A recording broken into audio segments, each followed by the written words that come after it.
Hi friends, hope you're doing well. Income tax return filing season for the AY 24-25 has started. 31st July 2024 is the due date for filing of returns in case of non-taxable SSC. और question ये आता है कि who all are required to file ITR? सभी करदाता को ITR file करने की ज़रूरत है? नहीं, ऐसा नहीं है. बट ऐसा भी नहीं है कि अगर आपकी कोई इनकम नहीं है तो आपको ITR फाइल नहीं करना है. There are certain set of circumstances mentioned in section 139 कि जहां आपको रिटर्न फाइल करने की ज़रूरत है even if you don't have any income. अगर आपकी नील इनकम है फिर भी आपको ITR फाइल करना है. तो देखते हैं आज इस वीडियो में. Let's start with section 139 subsection 1. Every person, sub clause A, being a company और अ फर्म, उनको करना है ये. टैक्स पेयर कंपनी और फर्म है तो नील ट्रांजेक्शन है, लॉस है, कुछ भी हो उनको नील रिटर्न भी फाइल मैंडेटरीली करना है. Sub clause B, being a person other than a company और फर्म. अब being a person other than company और फर्म में कौन कौन आएगा? Individual, HUF, EOP, BOI, trust, जो सारे हैं वो. इफ हिज टोटल इनकम और total income of any other person, अगर क्लबिंग की प्रोविजन एप्लीकेबल है, which he is assessable under this act, exceeded the maximum amount which is not chargeable to tax. अगर आपकी जो टोटल इनकम है वो threshold से ज़्यादा है तो आपको रिटर्न फाइल करनी है.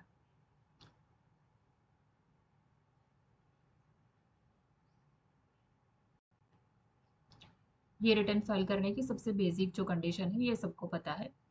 But there are certain circumstances कि जहाँ आप कंपनी और फर्म भी नहीं है, आप है इंडिविजुअल, आप है HUF, आप है EOP, BOI, यानी अदर देन कंपनी और फर्म जो सब क्लोज बी में है, और आपकी कोई इनकम नहीं है यानी आपकी नील इनकम है ड्यूरिंग देयर, फिर भी आपको रिटर्न फाइल करना है. सो वो प्रोवाइजो में बताया गया है. देखते हैं वो प्रोवाइजो कि अगर आपकी कोई भी इनकम नहीं है फिर भी आपको, आपने जो ड्यूरिंग द ईयर ट्रांजेक्शन्स को अंडरटेक किया है तो you are required to file return, otherwise income tax का नोटिस आपको आसानी से आ सकता है. सो देख लेते हैं वो सर्कमस्टेंसेस क्या है.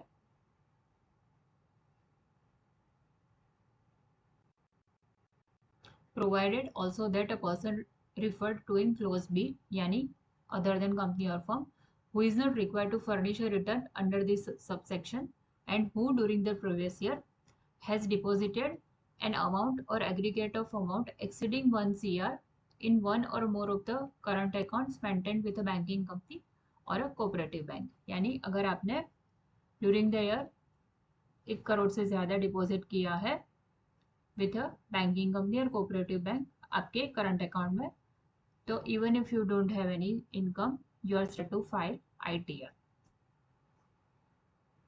और सेकंड कंडीशन क्या है? Has incurred expenditure of an amount और aggregate of amount exceeding 2 lakh rupees for himself और any other person for travel to a foreign country.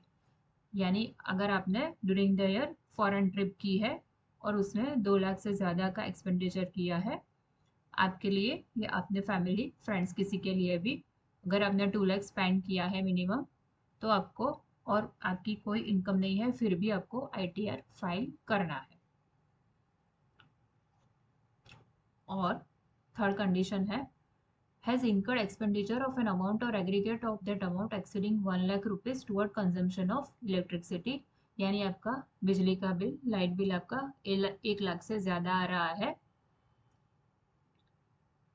तो आपको ITR फाइल करना है भले ही आपकी इनकम शून्य हो ड्यूरिंग द ईयर. और लास्ट है fourth, fulfil such other condition as may be prescribe. अब यहाँ इसका रूल देख लेते हैं. कौन सा रूल है?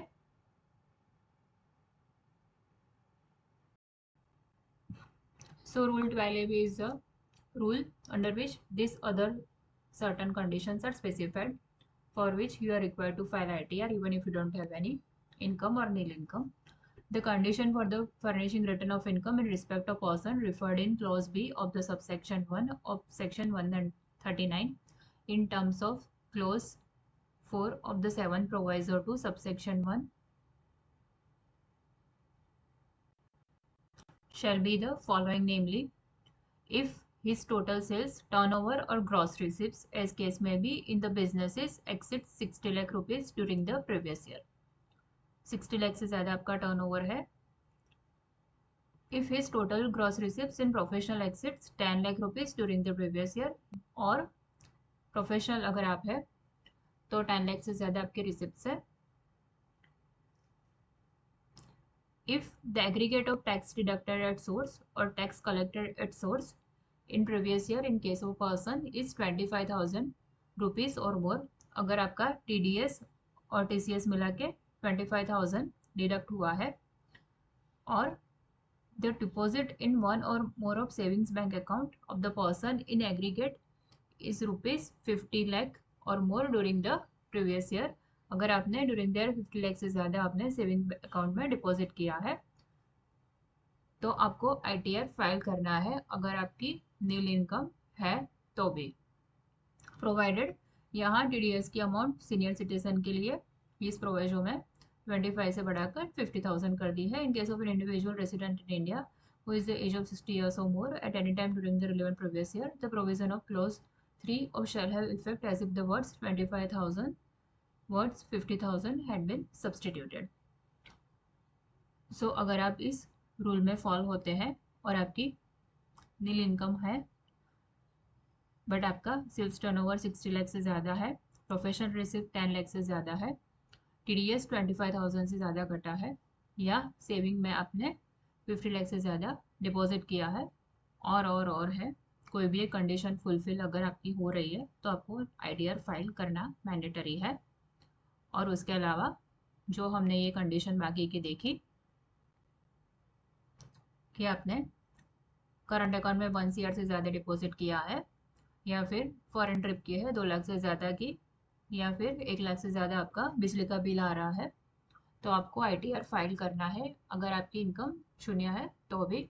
इनमें से कोई भी कंडीशन अगर फुलफिल हो रही है और आपने ITR फाइल नहीं किया तो डेफिनेटली आपको इनकम टैक्स से नोटिस ज़रूर आ सकता है.